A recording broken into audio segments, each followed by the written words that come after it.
بسم اللہ الرحمن الرحیم۔ اس لیسن میں آپ لوگ نون سکون کا آخری لیسن جو ہے پارٹ جو ہے وہ سیکھیں گے، اور جس طرح کہ آپ نے اظہار میں سیکھا 6 حروف تھے، حروف حلقی، جس میں ہم لوگ نون کا اظہار کرتے ہیں۔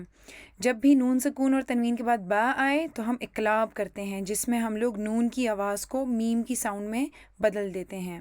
اس کے بعد جب یرملون میں سے کوئی حرف آئے نون سکون اور تنوین کے بعد، تب آپ اس میں نون کو پڑھتے ہی نہیں ہیں، اور نون سکون کے جو لیفٹ رائٹ پہ حروف ہوتے ہیں ان کو آپس میں آپ ادغام ان کا کر لیتے ہیں، ان کو آپس میں مرج کر دیتے ہیں۔ تو اب ان سب حروف کے علاوہ جو باقی کے 15 رہ گئے ہیں، ریمیننگ آل الفابیٹس، ان سب میں آپ اپلائی کرتے ہیں اخفاء کا رول۔ اخفاء کے اس پہلے حصے میں ہم کور کریں گے یہ 6 حروف جو اوپر فیروزی رنگ میں لکھے گئے ہیں۔ ان حروف میں جب بھی نون سکون اور تنوین کے بعد ان میں سے کوئی بھی حرف آئے تو آپ اس حرف کے مخرج کے قریب جاتے ہیں جس وقت آپ غنہ کر رہے ہوتے ہیں، لیکن آپ اس حرف کے مخرج کو ٹچ نہیں کر رہے ہوتے، اور جیسے ہی آپ کا غنہ ختم ہو جاتا ہے تو ساتھ ہی آپ جو ہے اس کے بعد ایگزیکٹ مخرج پہ جا کے اس کو ادا کر دیتے ہیں۔ آج کے لیسن میں آپ لوگ سیکھیں گے نون کے آخری رول، چوتھے رول کے بارے میں، جس کا نام ہے اخفاء۔ اب اخفاء جیسا کہ اس کے نام سے ظاہر ہے، چھپانا۔ کیا چھپانا؟ آپ نے اس میں نون کی آواز کو چھپانا ہے۔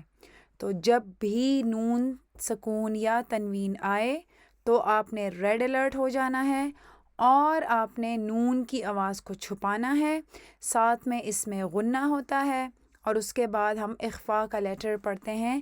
اس پارٹ 1 میں آپ لوگ سیکھیں گے ان اخفاء لیٹرز کے بارے میں۔ کل یہ 15 حروف ہیں، لیکن ابھی ہم لوگ صرف یہ 6 حروف ہی کریں گے: دال، تا، قا، جیم، شین اور ضاد۔ پہلی مثال کو دیکھتے ہیں، یہ ہے کأسن دہاقا۔ اب اگر آپ اس کو دیکھیں تو آپ کو یہاں پہ سین کے اوپر فتحتین نظر آئے گی۔ اس کا مطلب یہ ہوا کہ ابھی آپ نے ہو جانا ہے ریڈ الرٹ۔ آپ نے کوئکلی دیکھنا ہے اس کے بعد کیا آ رہا ہے۔ اس کے بعد دال آ رہی ہے، یہ حروف حلقی میں سے نہیں ہے، تو اس کا مطلب اظہار بھی نہیں ہے، با بھی نہیں ہے، اور یہ یرملون میں سے بھی نہیں ہے۔ تو یہ ہو گیا باقی کے 15 حروف میں سے۔ تو اس کا مطلب یہ ہوا کہ اب یہاں پہ ہم نے اخفاء کا رول اپلائی کرنا ہے۔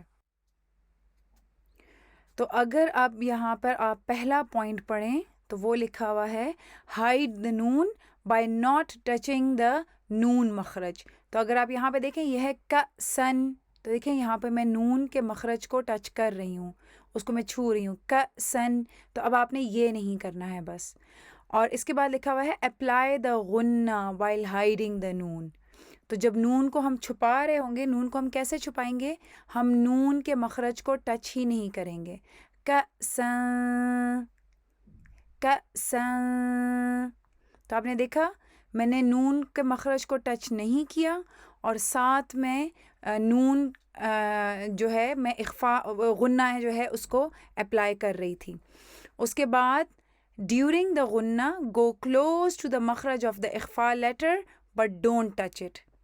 اب آپ نے کیا کرنا ہے کہ آپ نون کے ایک تو مخرج کو ٹچ نہیں کرنا ہے، پھر ساتھ میں غنہ ہو رہا ہوگا، اور ہم دال کے مخرج کے قریب جائیں گے جو کہ نون کے مخرج کے کافی قریب ہے۔ تو کأسن دہاقا، and once غنہ is over touch the مخرج of the اخفاء letter to pronounce it۔ اب اخفاء لیٹر یہاں پہ کیا ہے؟ دال ہے۔ تو جیسے ہی ہمارا غنہ ختم ہو گیا، 2 کاؤنٹس آپ نے غنہ کرنا ہے، جیسے ہی ہمارا غنہ ختم ہو گیا تو بس آپ نے اس کے بعد دال کو ٹچ کر کے باقی کا ورڈ مکمل کر لینا ہے۔ کأسن دہاقا، کأسن دہاقا، کأسن دہاقا، کأسن دہاقا۔ اخفاء کے یہ جو 6 حروف ہم نے یہاں پہ مینشن کیے ہیں جو فیروزی رنگ میں ہیں، اگر آپ نوٹ کریں تو ان سب کا مخرج نون کے مخرج کے کافی قریب ہے، اور ان سب میں آپ نے اخفاء کے دوران ان حروف کے مخارج کو بھی ٹچ نہیں کرنا ہے بلکہ ان کے قریب جانا ہے۔ اب چلتے ہیں پہلی ہی لائن میں دوسری مثال کی طرف، جو کہ ہے من تابا۔ تو یہاں پہ اگر آپ دیکھیں نون کے اوپر کچھ بنا ہوا نہیں ہے، تو اسی سے ہی آپ کو پتہ چل جائے گا کہ یہاں پہ یا تو میں نے ادغام کا رول اپلائی کرنا ہے یا میں نے اخفاء کا رول اپلائی کرنا ہے۔ تو اگر ہم ریڈ الرٹ ہو کے آگے دیکھیں کہ اس کے بعد کون سا لیٹر آ رہا ہے، تو وہ آ رہا ہے تا، جو کہ یرملون میں سے نہیں ہے، تو یہ تو اخفاء لیٹر ہے، تو اس کا مطلب ہے اب یہاں پہ ہم لوگ ہائیڈنگ کریں گے، یہاں پہ ہم اخفاء کریں گے۔ تو اب میں کیا کروں گی، اب سنیں اچھا، من تابا، تو میں نے نون کا کو چھپایا، نون کا میں نے اخفاء کیا، اس کے بعد میں نے جیسے ہی میرا اخفاء ختم ہوا پھر میں نے تا کو ادا کر دیا، من تابا من تابا من تابا۔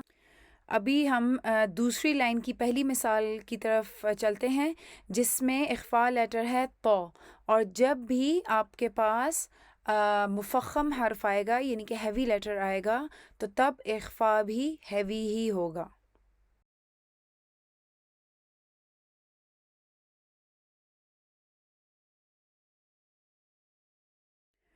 تو چونکہ تو جو ہے وہ مفخم حرف ہے تو ہماری اخفاء بھی مفخم ہی ہوگی۔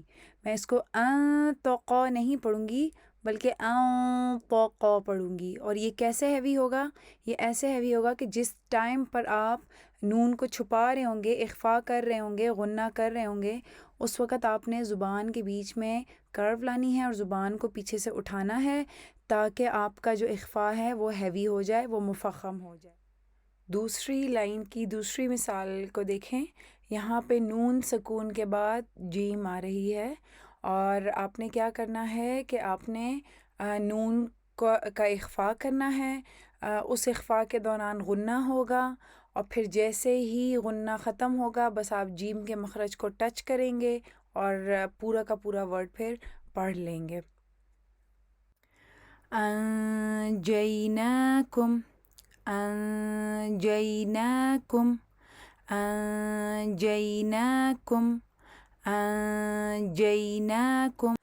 اب آپ اگر آخری لائن میں پہلی مثال دیکھیں تو یہاں پہ با فتحتین کے بعد شین آ رہی ہے، تو اب آپ نے اس میں کیا کرنا ہے، اس میں آپ نے یہ کرنا ہے کہ با فتحہ پڑھیں گے اور نون سکون کی جو اس تنوین میں آواز ہے اس میں ہم نون کو چھپائیں گے۔ کیسے چھپائیں گے؟ غنہ کر کے، اور جیسے ہی ہمارا غنہ مکمل ہو جائے گا تو پھر ہمارا جو ہے ہم لوگ ایگزیکٹ شین کے مخرج پہ جا کے اس کو پھر ادا کر دیں گے۔ ابا شیخن ابا شیخن ابا شیخن۔ آخری لائن کی آخری مثال دیکھیں، یہاں پر پھر نون سکون آ رہی ہے، اور جیسا کہ اس کو دیکھنے سے ہی پتہ چل رہا ہے کہ اس کے اوپر سکون کا نشان بنا ہوا نہیں ہے، تو آپ کو خود بخود پتہ لگ جانا چاہیے کہ یہاں پہ یا تو ادغام کا رول آئے گا یا پھر اخفاء کا رول آئے گا۔ چونکہ ضاد اخفاء کا حرف ہے تو اس لیے ہم یہاں پر اخفاء کا رول اپلائی کریں گے، ہم لوگ نون کو چھپائیں گے یہاں پہ، اور جیسے ہی ہمارا اخفاء کے دوران غنہ ختم ہوگا اس کے ساتھ ہی پھر آپ ضاد کے مخرج کو ٹچ کر کے ضاد کو ادا کر کے پھر باقی کا لفظ ادا کر لیں گے۔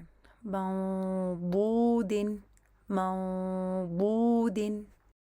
ربنا تقبل منا إنك أنت السميع العليم